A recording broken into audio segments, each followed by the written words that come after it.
হরে কৃষ্ণা। আজকের একাদশী, আর একাদশীর দিনকে নৃসিংহদেবের জন্য ফুল নিয়ে যাবো না, তাও আবার ধামে আছি, তা কখনো হয়? তাই চলে এসেছি মানিকপ্রভুর দোকানে, ফুল নেওয়া হয়ে গেছে।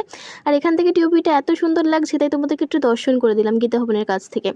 আর আজকের আমার একটুখানি কাজ আছে মহাপ্রসাদে, তো চলো মহাপ্রসাদের কাজটা সেরে তোমাদের সাথে দেখা করছি একেবারে মন্দিরে গিয়ে। মন্দিরেতে ঢোকা মাত্র একটা মিরাক্কেল ঘটে গেল। আমি যেই না ঢুকেছি, দেখতেই পাচ্ছ এখন কিন্তু গুরু মহারাজ প্রবেশ করেছেন। ছিল জয় পতাকা স্বামী গুরু মহারাজ কি যায়।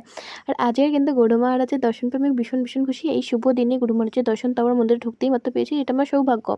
এখন গুরু মহারাজ রাধারানী এবং মাধবকে আরতি করছেন। আর আজকে তোমরা কি লক্ষ্য করতে পারছো? আমি তো খুব ভালো মতন লক্ষ্য করতে পারছি, মাধবের গা থেকে যেন একটা আলোক রশ্মি ছটা দিচ্ছে। আর রাধারানী আজকে খুব হাসছিলেন, জানেন তো।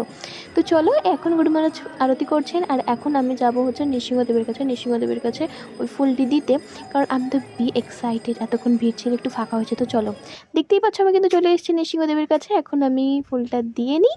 তো আজকের ভিডিওটা এই পর্যন্তই থাক।